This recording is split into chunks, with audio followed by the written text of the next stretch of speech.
E vamos começar então. Meu nome é Helker, eu sou analista de design da Ellipse Software e eu queria agradecer muito a presença de vocês aqui hoje. Tá? Eu espero que o tema aqui hoje ele supra as expectativas de vocês. Opa! Bom,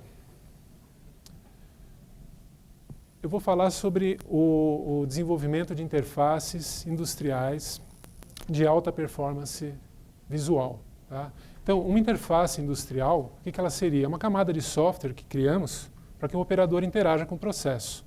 Essa camada de software ela tem uma parte gráfica composta pelas telas, objetos gráficos, sistemas de cores. Ela tem sinais sonoros, né, uma parte de áudio, que é referente à sinalização de alarmes, e ela tem uma parte de recursos também, que seria a impressão de relatórios, tomada de notas operativas, gerenciamento de alarmes, e etc. Tudo isso faz parte da nossa interface. Tá?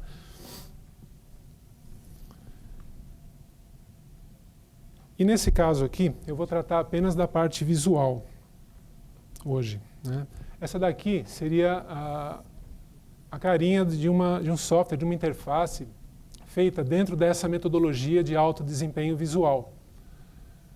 Eu queria mostrar para vocês uma aplicação online aqui, né? Mas a gente vê algum probleminha aí, então vai ser uma imagem estática. Tá? Reparem que a primeira coisa que chama a atenção da gente são as cores discretas, né? A ausência de cores chamativas. São alguns poucos objetos que eles têm cores assim mais chamativas. No caso aqui são indicadores de alarmes, tá? Em vermelho, em amarelo e em laranja. Outro ponto que chama atenção é o design dos objetos. Ele é minimalista, vamos dizer assim. Ele é reduzido ao essencial, estritamente essencial, né? Não tem muita decoração, não tem muita firula. Tá? Então, isso daí é um outro ponto. Nós temos também aqui nos objetos, temos objetos compostos, né, que aqui no caso é um chart com um bar graph. Nós temos também gráficos de barra combinados com gráficos de linha, né? E há vários outros objetos também, né? E o que eu queria fixar agora, nesse slide aqui com vocês, é o seguinte. Essa metodologia, ela não foca a parte visual, a parte estética, desculpa, não foca a parte estética, ela foca outros fatores mais importantes. A parte estética, ela é uma consequência de outros fatores mais importantes. E eu vou tratar todos esses fatores aqui, tá? A gente vai ver eles com detalhes. Nós temos visto, nesses últimos anos, que o design de interfaces ele tem sofrido uma evolução muito grande. Nós saímos de um panorama em que interagíamos com os computadores através de linhas de comando. Sequer existia mouse, né? Isso daí não faz muito tempo. E hoje nós temos tablets, smartphones. Hoje nós damos um tablet na mão de uma criança e ela aprende praticamente sozinha a usar o dispositivo e a navegar na internet. Isso daí é um mérito das novas interfaces, tá? Isso daí é um recurso que não surgiu assim do nada. Isso é fruto de muita pesquisa nas mais diversas áreas do conhecimento que se aplicam para o design de interface. Então, hoje, na palma da nossa mão, nós temos smartphones que nos permitem fazer transações bancárias em poucos segundos. Hoje nós temos a possibilidade de consultar preços, por exemplo, de produtos eletrodomésticos que queremos comprar e pesquisar isso aí em diversos sites, diversas lojas, isso aí em poucos segundos a gente já tem um relatório ali onde que é mais barato comprar, qual que é a loja mais confiável, né? Então, todo esse resultado desse esforço, né, nós vemos isso no nosso dia a dia. Só que quando a gente volta os olhos para o cenário industrial, que é um cenário o processo, muitas vezes ele é crítico, muitas vezes uma falha, ela pode provocar perdas, né, prejuízos de patrimônio, até perdas de vida, né? O cenário ele é um pouco diferente. Nós somos técnicos, né, engenheiros, técnicos, nós desenvolvemos interfaces, muitas vezes nós não temos o conhecimento, todo esse conhecimento de design, todo esse conhecimento coletado das áreas de ciências cognitivas para aplicar nas nossas interfaces. E nem sabemos, se temos um pouco desse conhecimento, não sabemos ao certo como aplicar. Então é aqui que essa metodologia ela entra. Ela vai nos auxiliar a aplicar esse conhecimento, toda essa evolução, no software que nós fazemos para o nosso dia a dia. Tá? Esse método para desenvolvimento de IHMs de alto desempenho visual, ele une o melhor de dois mundos.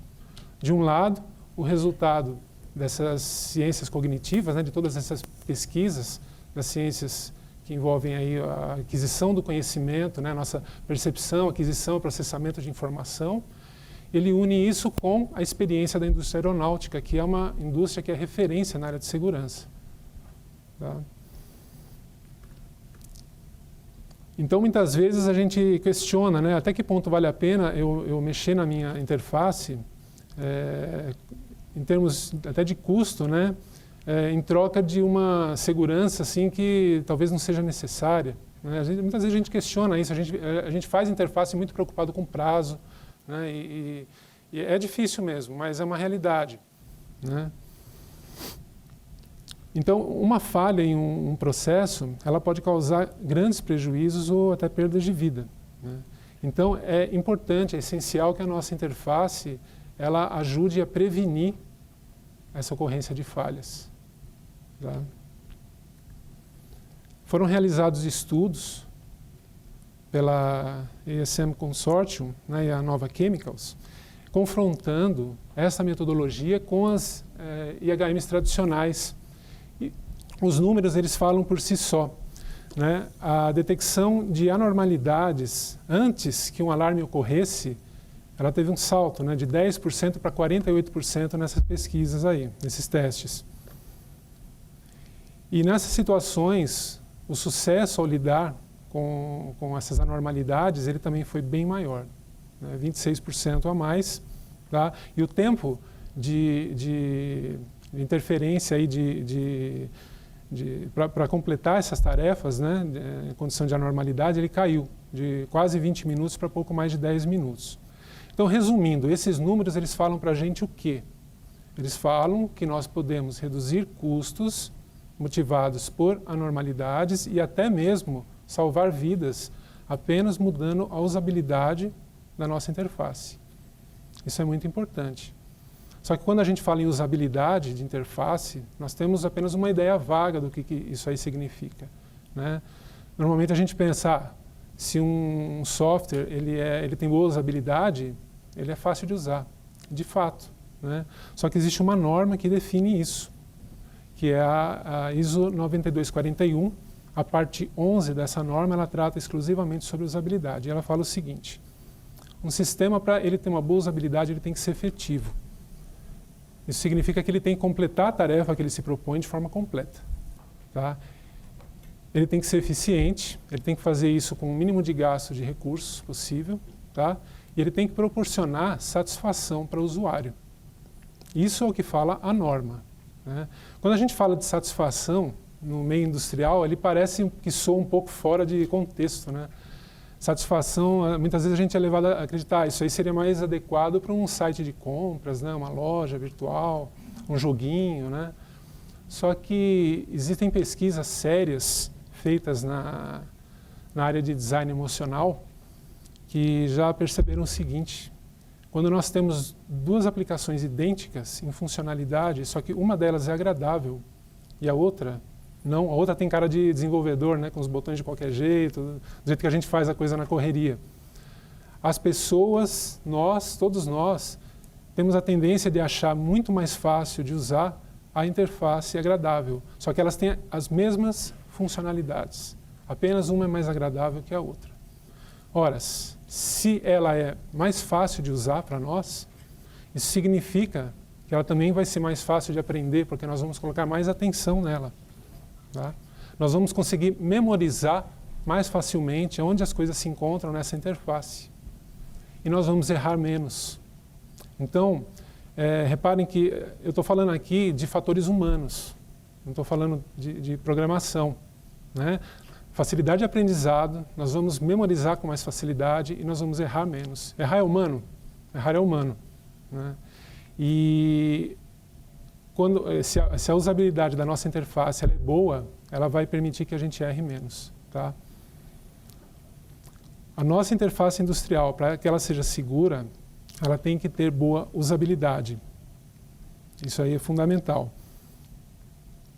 Então o que acontece é o seguinte, normalmente a gente dá muita importância para o processo quando a gente desenvolve um software, né?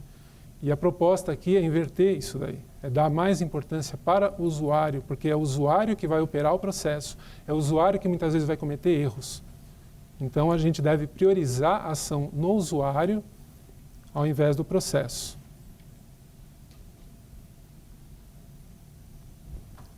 Isso a gente chama de design centrado no usuário. Tá? É uma preocupação durante toda a etapa do desenvolvimento, de colocar esse usuário no contexto do desenvolvimento, pensar e desenvolver soluções que atendam esse usuário, testá-las com o usuário e ver o resultado. Isso daí é fundamental. Tá? O usuário ele sofre com fadiga, com estresse. Nós somos usuários. Né? Ele tem distrações. Né? Todos nós temos expectativas profissionais, pessoais. Temos que realizar tarefas todos os dias. Então nós temos que considerar todos esses fatores quando nós desenvolvemos essa interface. Tá? Muitos dos acidentes que acontecem na indústria, na nossa vida em geral, né? Eles acontecem por falha humana. Tá? Só que se a interface ela for bem projetada, ela pode ajudar o ser humano que erra a prevenir esse erro, a não cometer esse erro. Né? Se ela for mal projetada, ela pode colaborar com a tragédia. Né? Então eu separei aqui alguns exemplos para mostrar para vocês. Acho que vocês devem conhecer esse caso, né? A refinaria da British Petroleum no Texas em 2005, praticamente foi pelos ares. Os operadores estavam realizando uma operação de startup numa torre de isomerização, tá? E não perceberam que havia excesso de líquido nessa unidade. E atingiram a quantidade nominal desse líquido. Eu não sou especialista em refinarias, eu não estou usando talvez os termos mais precisos possíveis, tá? Mas o que aconteceu foi exatamente isso. Os operadores eles não perceberam que havia esse líquido inflamável, né?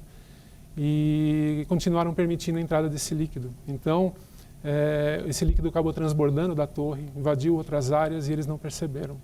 Desse excesso de líquido, começou a emanar uma nuvem de gás inflamável, ele começou a se expandir e havia um carro nas redondezas da refinaria com o motor ligado. O relatório final do acidente, ele aponta que é uma suspeita que esse carro tenha fornecido a faísca que ocasionou essa explosão. Tá? Foram 15 mortos, 180 feridos. O mesmo relatório final, ele aponta a tela da interface, né? Ele aponta um problema de design, nesse caso, que essa aí é a tela da interface no momento que eles estavam fazendo o startup e há indicação do líquido deixando a unidade, porém não há indicação do líquido que entra. Segundo o relatório, essa ausência desse indicador, que no caso estava em outra tela, que não estava visível, ele tirou a capacidade dos operadores de perceberem o excesso de líquido que eles deveriam fazer uma armazenagem desse líquido, uma estocagem. Tá? Então, se esse display estivesse posicionado no lugar correto, provavelmente essa tragédia não teria acontecido. Tá? Um outro exemplo foi um acidente com o voo da Indian Airlines em 1990. Ele saía de Bombay em direção a Bangalore, na Índia. E pouco antes do pouso, segundo o relatório final, a tripulação fez algumas seleções incorretas nos painéis, né? E a velocidade da aeronave começou a cair. Só que a tripulação não percebeu isso. Quando eles se deram conta, a velocidade ela estava num nível irrecuperável. Então aí a aeronave caiu, foram 92 mortos, né? Foi um Airbus, um A320. E aí o que a Airbus fez, né? Após o acidente, esse daí é a figura do indicador de velocidade à época do acidente. E a Airbus ela decidiu estender a linha amarela de referência de velocidade para que tivesse uma melhor visibilidade. Então percebam, é um pequeno detalhe, quase que insignificante de design, que poderia ter evitado uma tragédia, poderia ter melhorado a visibilidade da referência, a tripulação poderia ter percebido isso. Tá? Existem diversos outros acidentes nesses anos que se passaram, que tiveram uma participação assim, de designs pobres de interface. Tá? Esses dois aqui eu achei muito interessante, eu quis trazer aqui para vocês, porque tanto no caso da refinaria, como no caso do acidente aqui da Indian, o que houve foi uma perda de consciência da situação real. Tanto os operadores na refinaria como a tripulação do avião, eles, em algum momento, eles perderam a consciência da situação. Tá? A indústria aeronáutica, ela sempre menciona esse fator nos seus relatórios de acidente, né? Perda de consciência situacional. O que seria consciência situacional? É estar ciente do que se passa ao seu redor, é a perfeita sintonia entre a situação percebida e a situação real. Ok? Então, analisando melhor essa situação, eu tenho a situação real. Eu tenho que perceber essa situação, eu tenho que compreender se é uma situação dentro da normalidade ou não, né? E qual é a sua projeção no futuro? Se continuar no estado que as coisas estão, isso aí vai se tornar uma situação grave? Em qual velocidade que vai acontecer isso? Se eu tiver cumprido esses três passos, eu vou poder tomar uma decisão. E aí eu posso tomar uma ação, interferir na situação real e conduzir meu sistema para a normalidade novamente. Tá? Então, eu falei que o objetivo dessa metodologia não é a parte estética. Tá? O objetivo dessa metodologia é aumentar a consciência situacional do operador, não importa o processo. Tá? Como que minha interface ela vai fazer isso? E agora vamos falar em termos de interface mesmo. Né? Eu tenho um display com um valor. Esse display ele me dá a percepção. Eu percebo o valor da minha grandeza. Só que ele não me dá a informação se eu estou próximo do limite de alarme ou não. Tá? Então eu tenho apenas a percepção, eu não tenho a compreensão. Para eu ter compreensão, eu posso usar, por exemplo, um bar graph. Esse bar graph, reparem, ele tem dois limites superiores de alarme, dois limites inferiores, são aqueles tracinhos, né? Aqui é o limite de alarme de segundo grau, né, com severidade alta. Aqui seria um alarme de primeiro grau com severidade média. Aqui nós temos um alarme baixo com severidade baixa. Né? A título de exemplo só eu fiz. Aqui temos o valor, né, o nome da variável e a unidade. Aqui eu tenho compreensão, porque aqui olhando para esse objeto, eu sei que eu não estou tão perto assim de uma situação de alarme. Né? Só que ele não me dá a projeção no futuro. Eu não sei se a minha variável ela está subindo, se ela está descendo, rápido ou devagar. Então, para isso, eu poderia, por exemplo, acrescentar um chart a esse bar graph. E agora sim, eu sei que a minha variável está subindo, a que taxa que ela está subindo, e eu já desconfio que em pouco tempo ela vai se aproximar do meu limite inferior de alarme. É bom eu tomar alguma atitude. Tá? Então, dessa forma, a minha interface ela pode me ajudar a ter maior percepção do que acontece numa situação real. Tá? Eu separei aqui um outro case de acidente. Né? Era um voo que saiu do Heathrow, em Londres, em direção a Belfast. E logo após decolar, os pilotos eles sentiram uma forte vibração na cabine e cheiro de queimado. Então, já desconfiaram que um dos motores estava em chamas. Né? Eles não conseguiram identificar qual motor era.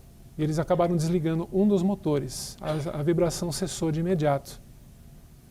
Beleza, então agora vamos desviar para uma pista de pouso mais próxima, né, e pousar. Só que eles não se deram conta que eles desligaram um motor bom. E o motor pegando fogo, ruim, ele continuou. E foi ele que foi levando a aeronave, só que ele acabou perdendo potência. Um pouquinho antes de chegar na pista, a gente até consegue ver a pista ali no cantinho, né? O avião caiu. Então, o relatório final do acidente. né? O que ele fala? Existem indicadores de vibração no painel. Aqui no caso foi um Boeing, tá? E eles analisaram os dados e viram que os indicadores de vibração, eles indicaram valores corretos. Através desses indicadores, a tripulação ela poderia ter identificado qual era o motor que estava em chamas. Por que eles não fizeram isso, né? O avião, quando ele caiu, ele tinha acabado de ser modernizado, tá? Essa foto que a gente está vendo é uma foto antes da modernização com os instrumentos antigos. Eu acho que vocês conseguem ver aqui a posição dos ponteiros ali, né? Com as setas amarelas, dá para ver os ponteiros. Só que depois da modernização e a época do acidente, olha só, os novos instrumentos já não são tão visíveis, né? O relatório final ele apontou isso como um dificultador para a percepção. Então percebam, a informação ela estava lá no painel, ela estava visível, né? Só que não suficientemente. A tripulação ela estava sob estresse, eles estavam sentindo muita vibração, cheiro de queimado, eles tinham que tomar uma decisão rápido. Então, lembra que eu falei do design centrado no usuário, né? O usuário ele sofre com estresse, ele sofre brancos de memória, o comportamento emocional dele muda. E quando o nosso comportamento emocional muda, a nossa percepção ela muda também, tá? Nós não vemos com os olhos, nós vemos com o cérebro. Isso daí os neurocientistas eles descobriram isso há algum tempo, né? E esse fato aqui desse acidente ele vem demonstrar exatamente isso, tá? O nosso olho ele é responsável por captar informação visual. Ele transfere isso para o cérebro vai armazenar e vai processar essa informação, tá? Existe um modelinho, né, para exemplificar aí como é que se dá esse processo. A primeira memória que recebe essa informação é a memória icônica ou sensorial. Ela recebe essa informação e já tem um processamento no nível dessa memória, o processamento pré-atentivo ou pré-consciente, ou seja, ele acontece antes de um nível de atenção ou de consciência. Quando a gente percebe, por exemplo, muitos objetos aqui, né, cinza, e um vermelho aqui, ele destaca na nossa visão. A gente não precisa raciocinar para perceber, ele salta aos olhos. Então, isso daí é o processamento pré-atentivo. Ele é ultra rápido, tá? Depois disso, tem a memória de curta duração. Ela é temporária e ela tem uma capacidade limitada, tá? Se nós usamos muito essa informação, ela acaba sendo transferida para a memória de longa duração. Se nós não usamos mais essa informação, ela acaba sendo descartada. Tá? É assim que funciona. Então, eu vou dar um exemplo para vocês, né, do que seria esse processamento pré-atentivo. Quantos números 5 existem nessas linhas aí abaixo?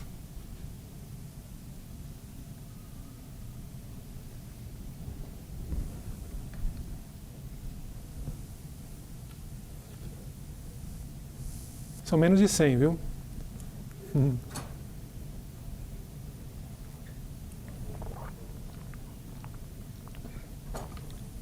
Todo mundo chegou a 4? 4 números 5? Ninguém achou mais? Não errei então. São 4 mesmo. Pessoal, são 4 números 5. Nós levamos um tempo para conseguir encontrá-los. E se eu fizesse isso? Seria mais fácil? Pouquinho, né? O que aconteceu? Eu tirei o destaque da informação que não é relevante para mim. E eu destaquei apenas a informação relevante, tá? Nós não precisamos raciocinar. Isso daqui salta aos nossos olhos, é muito rápido. Então a metodologia, ela trabalha exatamente sobre isso. Quando a gente vê uma tela mais ou menos parecida com essa, cheia de objetos coloridos, piscando, né? Isso gera um excesso de estímulo visual e acaba gerando perdas. Lembra que eu falei? A memória de curta duração ela tem um limite. Quando a gente satura a memória de curta duração e a gente recebe uma informação nova, algo precisa ser descartado para que essa informação nova ocupe o seu lugar. E esse algo que deve ser descartado pode ser uma informação relevante numa emergência. Tá? Então, se o nosso processo ele é crítico, a gente não deve permitir que isso daí ocorra, ou seja, não deve permitir que o sistema cognitivo do operador ele sofra com excesso de estímulo visual. Tá? Então, se eu tiver uma tela feita com design pré-atentivo, não existe sobrecarga do sistema cognitivo. Ok? Mesma coisa aqui. Nós gastamos um certo tempo para perceber para procurar, né, alguma variável, aí, algum valor que está fora de um padrão que deveria ter. Tá? Seria muito mais fácil representar esses números com um gráfico de linha. Né? Então, percebam, a informação imediata já. A linha ela já nos fala que existe um desvio num determinado ponto. Então, a gente está facilitando o trabalho do operador, nesse caso. E existem muitas outras qualidades aí de design que são pré-atentivas. Eu selecionei algumas aqui, né, a cor, a forma do objeto, o movimento, a posição, porque eles dizem muito respeito ao nosso trabalho. Tá? Eu vou começar falando então sobre as cores. Basicamente é o seguinte, os dados mais importantes eles devem se destacar dos demais. Então, usar cores para uso normal são cores sem destaque. Cores para ênfase, reservar para alarmes, falhas, bloqueios, intertravamentos, né? E toda classe de status que tenham uma situação preferencial de atenção. Tá? Então, comparando naquela tela, percebam só os objetos usando as cores normais, ali comeu um pouquinho o texto, né? Mas são cores para uso normal, e as cores para ênfase, apenas aqui nesse caso para os indicadores de alarme. Tá? Isso daqui é design pré-atentivo. Esses indicadores de alarme eles saltam à vista. Então a ideia é essa, é tirar o destaque de todo o restante. Tá? Por que eu vou destacar a minha bomba, que ela está ligada, sendo que ela tem que estar ligada? Ela está ligada, mas ela tem que estar ligada mesmo, não precisa me chamar a atenção, não precisa piscar, não precisa estar em vermelho. Vermelho, ela tem um comprimento de onda que estimula muito o nosso cérebro. Né? Então eu tiro o destaque do que não é relevante e coloco o destaque apenas no que é relevante. Tá? Gradientes de cores. O que é gradiente de cor? É a variação de cor. Tá? Então, quando uma cor sai de um tom e vai para o outro, é um gradiente de cor. Quando ela sai de uma luminosidade e vai para uma outra luminosidade, isso daí é um gradiente. E aqui no caso da tubulação, por exemplo, nós temos um gradiente ali, para dar um efeito tridimensional. Tá? Por que eu preciso representar minha tubulação parecida com o real, sendo que isso chama muito atenção? Né? Aliás, a tubulação está mais destacada até do que as próprias bombas, se vocês perceberem. Né? E do lado de lá eu tenho o design pré-atentivo me falando, olha, eu posso passar essa mesma informação de uma forma muito mais eficiente, né, e com muito menos detalhe.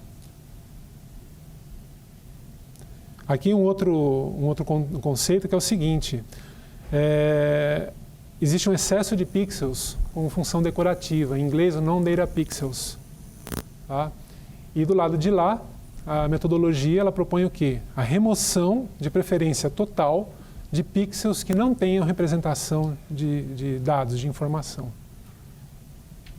Tá? Isso daí é bastante importante. Pessoal, outra coisa em relação à cor, o contexto afeta a nossa percepção de cor. Tá? Vocês já devem ter desconfiado, mas sim, esses dois retângulos, eles possuem a mesma cor. O que dá essa percepção de cor diferente é o degradê ao fundo. Né? Começa claro em cima e termina escuro embaixo. Se eu remover o fundo, né, são da mesma cor. Esse daqui é ótimo. O quadrado A e o quadrado B, eles possuem exatamente a mesma cor. Tá? Eu também não acreditei quando eu vi, mas percebam como o contexto ele afeta a nossa percepção. Olha lá. Tá? Isso é uma ilusão de ótica. Eu peguei num site que tem alguns outros exemplos, depois eu posso até passar para alguém que queira. É bem interessante. Tá? Então, pessoal, quando a gente usa uma cor, o nosso cérebro ele não analisa apenas aquela cor, ele analisa a cor inserida dentro de um contexto. Isso a gente faz sem a gente perceber. né? Mesmo que a gente não queira fazer isso, a gente acaba fazendo. Tá?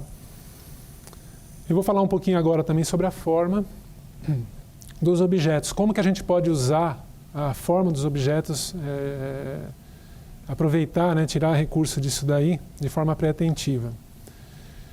Nós, seres humanos, nós somos péssimos avaliadores de área, né?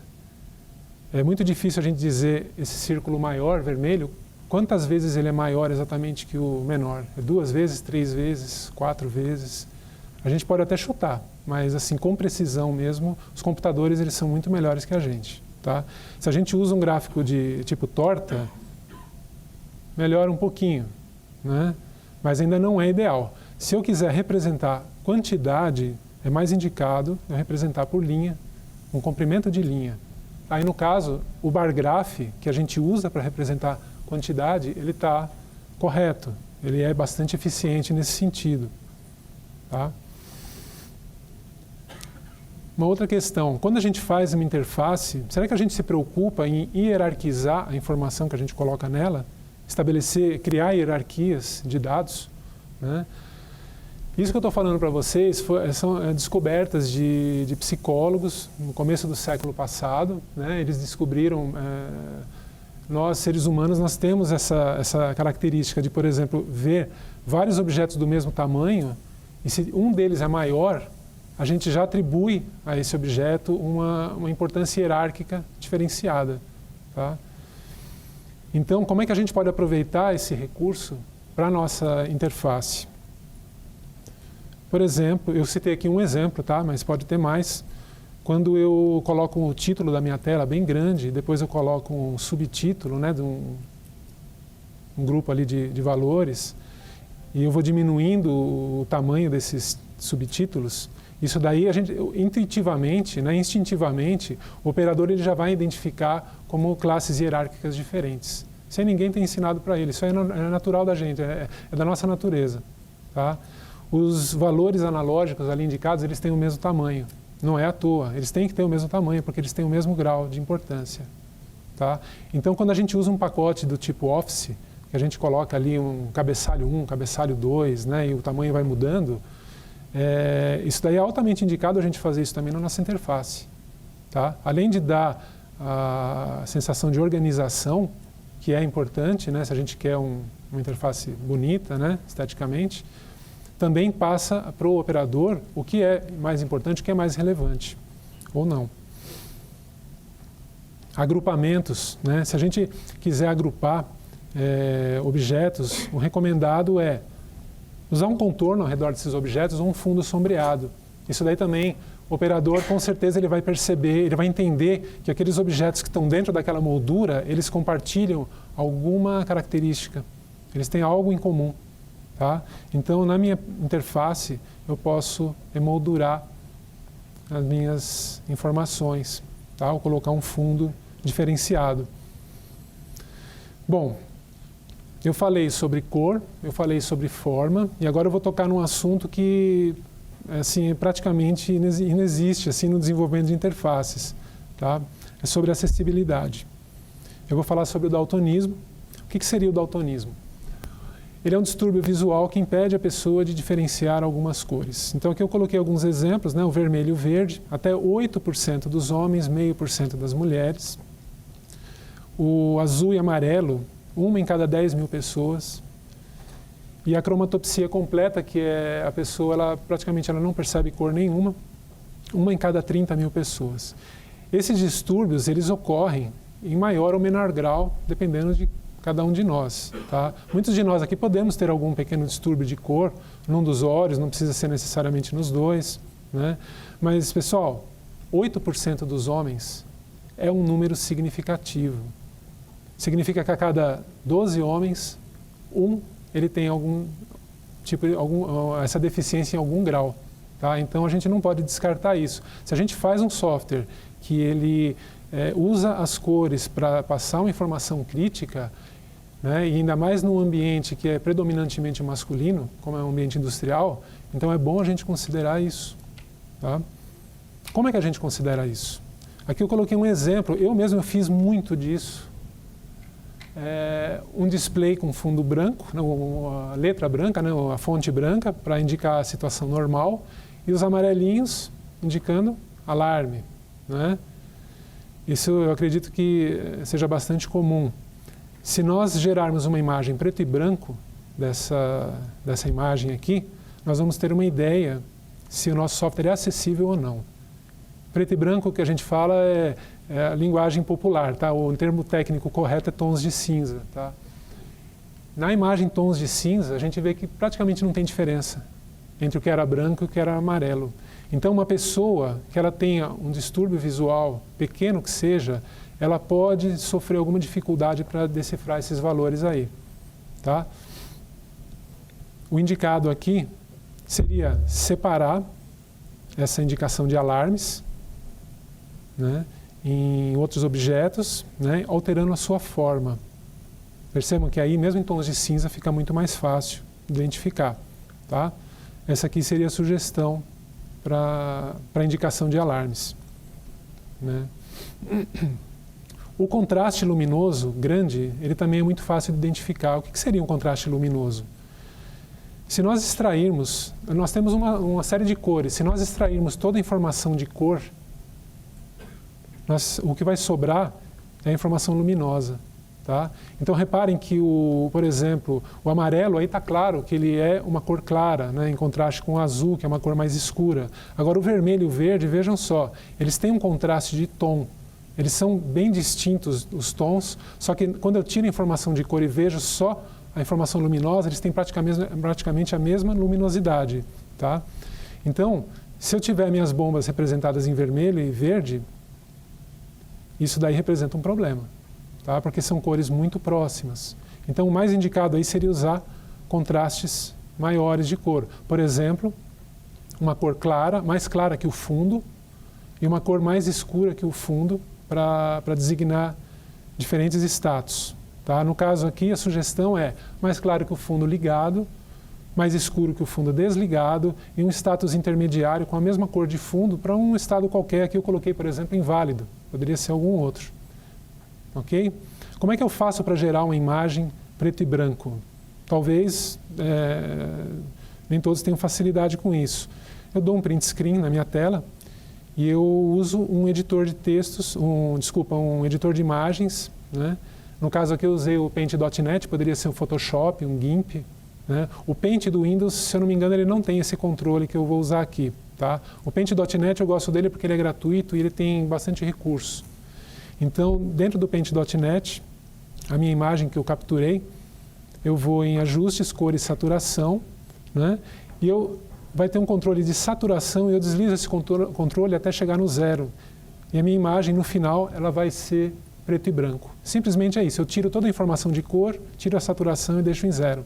Tá? Então é esse controle aqui que a gente desliza. É bem simples. Eu salvo essa imagem, tá? Faço isso com algumas telas da minha aplicação e eu tento ver essas telas, essas imagens preto e branco, eu tento perceber se eu consigo diferenciar todos os meus indicadores. Esses dois indicadores aqui em preto e branco eu não estou vendo a diferença deles, então eles não estão acessíveis. Tá? O movimento também é outro atributo importante. Ele é muito poderoso e atrativo para os olhos. Ele é muito usado como recurso de entretenimento, pessoal. Em um sistema SCADA, ele jamais deve ser usado como entretenimento. Então, é legal ver um caminhãozinho andando, tá? Eu já fiz isso também, é bacana. Mas o problema, o que acontece é o seguinte. Aquela pecinha que fica andando na tela, ela está chamando a atenção do operador. Tá? Quando quem deveria chamar a atenção para o operador é um alarme. É uma situação de anormalidade. Então, a gente tem um pisca para alarmes não reconhecidos, ok. Né? O alarme está ali piscando, está exigindo ali o reconhecimento do operador. É uma situação interessante. Agora, movimentar objetos, isso aí não é recomendado. Tá? Então, essa metodologia aqui, ela é bem clara quanto a isso. Eu vou falar também sobre a posição. Como é que a gente posiciona nossos objetos na tela? De preferência, usar um posicionamento plano. Tá? Pessoal, esse gráfico aqui é bonito, muito bonito. Né? Só que quem é capaz de me dizer com certeza se aquelas duas barras azuis lá no fundo, elas têm o mesmo tamanho? Né? Parece que é diferente, ou parece que tem o mesmo tamanho, não dá para saber. Um posicionamento plano, ele já tira essa dúvida. Tá? É mais indicado, porque o nosso objetivo é informar o operador com clareza. Tá? Lembre, a percepção da situação real, ela tem que ser com clareza, sempre. Tá? Mesma coisa 3D. Quando eu tenho um objeto 3D e eu tenho que usar perspectiva com pontos de fuga na minha tela, eu tenho que deformar esse objeto para acomodar ele dentro da perspectiva. Então, o meu objeto, que ele tem um tamanho aqui na frente, quando ele vai sendo deslocado para o fundo, ele tem que diminuir para se acomodar na perspectiva. Tá? Se ele tem o mesmo tamanho, não seria melhor eu indicar assim para o meu operador? Porque senão eu estou intuitivamente para ele falando o seguinte, olha, esse cara aqui da frente ele é mais importante que o do fundo. Isso aí não é o desejado. Tá? As telas 3D, né, as polêmicas telas 3D, elas são realmente uma boa opção? Então, em cima disso que a gente viu, pessoal, as telas 3D, elas são ilusórias. Quando o operador ele foca uma tela 3D, o foco dos olhos dele está na tela. Quando a gente foca um objeto em 3 dimensões, o nosso foco ele está longe. Então, a gente não consegue enganar o cérebro. A gente engana os olhos, mas o cérebro não. Então, o 3D a gente precisa tomar cuidado. Tá? A percepção espacial ela é limitada. O excesso de cores e detalhes visuais, porque a gente tem que representar essa cena o mais realisticamente possível. Então, isso daí acaba gerando uma sobrecarga cognitiva para o operador. Tá? E o que eu acabei de falar no slide anterior, ele empobrece a representação da informação. No caso, os dois objetos em destaque, eles são os mesmos, com o mesmo tamanho. Só que o da frente, ele está ganhando destaque em relação ao do fundo. Tá? Só que não são só desvantagens das telas 3D. Tá? Elas têm vantagens, por exemplo, elas são lindas, né? Bem desenhadas, elas são muito bonitas e isso tem a sua utilidade. Né? Elas favorecem a visão geral em detrimento do detalhe. Hoje, na palestra do Paulo, inclusive, ele demonstrou ali, né, aquele mapa onde a gente via, né, aqueles pontos coloridos, né, da academia, né, onde o pessoal tinha mais problema de saúde.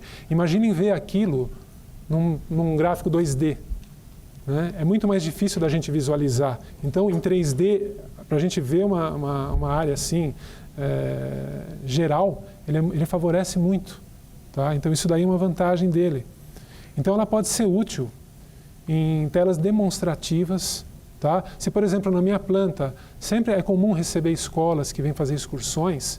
Tá? Eu já vi muito disso.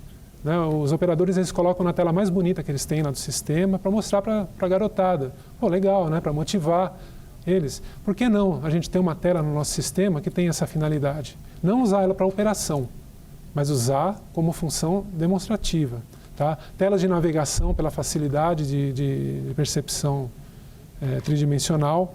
Tá? Então, as telas de visão geral sem status nem controle, tá? Para que não sejam telas operativas.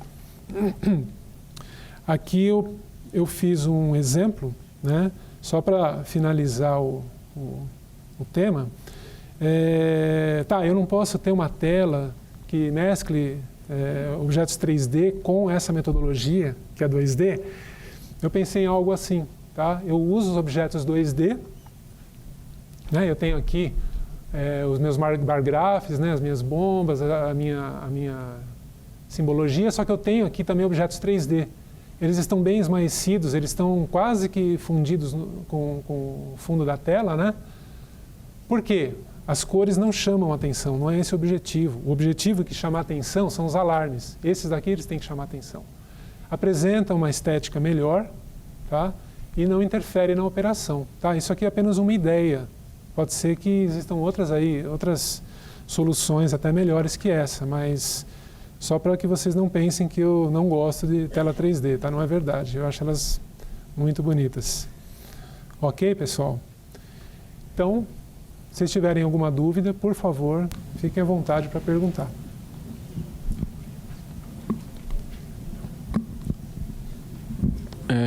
Boa tarde. Boa tarde. Meu nome é José Alan, sou da Embasa, Salvador. E você falou muito sobre uma metodologia. A metodologia que você usa é o que? Baseado na norma ou é uma metodologia específica que você utiliza para desenvolvimento das telas? Na verdade, essa metodologia, obrigado pela sua pergunta, tá?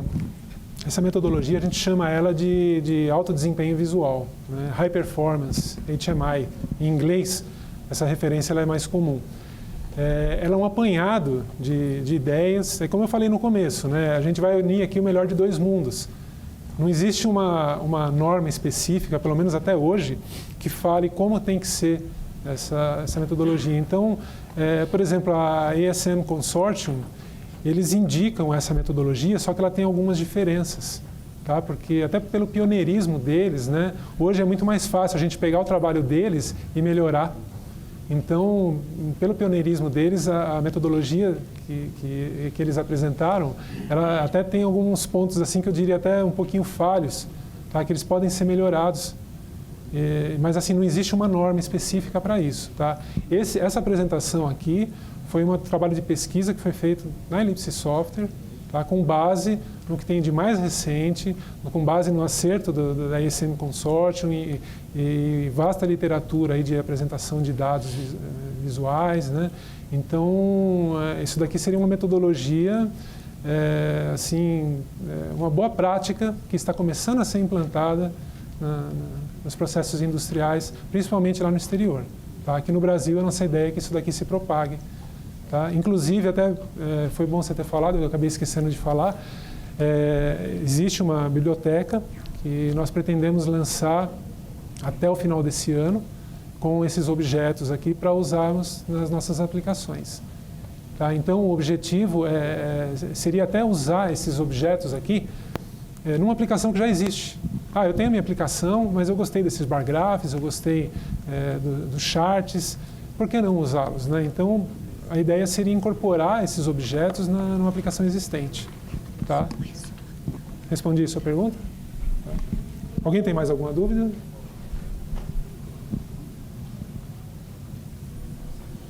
Pessoal, nós estamos então com o tempo já estourando, né? E como ninguém tem mais perguntas, a última então, por favor, meu amigo. Na área elétrica, a gente tem os nifilares da subestação. Então, uma cor vermelho, amarelo, azul para cada nível de tensão. Sim. Então, isso que você falou em termos de um daltônico é uma confusão geral. Você já tem algum trabalho nesse sentido, alguma proposta que deve melhorar em termos de unifilar? Em termos de unifilar é o seguinte, não tem muito o que fazer, porque se eu mantenho a forma do meu objeto e só mudo a cor, então fatalmente eu vou cair nesse caso. O ideal seria ou criar indicadores visuais para aquela linha, né, indicando ali uma tensão, só que isso daí também exige vai acabar criando uma sobrecarga visual muito grande. Complicado. É complicado. Então aí talvez o melhor seria certificar-se de que o operador ele vai ter condições de discernir as cores. Tá? Esse caso aqui que eu citei, ele é para um caso da gente poder desenvolver alguma coisa acessível. Né? Agora, no caso de ter um unifilar nessas condições aí, realmente fica... Você imagina mesmo. Fica complicado. Obrigado. Tá? Bom, pessoal, então é isso. Queria mais uma vez agradecer a presença de vocês. Tá? Muito obrigado e tem um coquetelzinho, né, agora. Estamos liberados.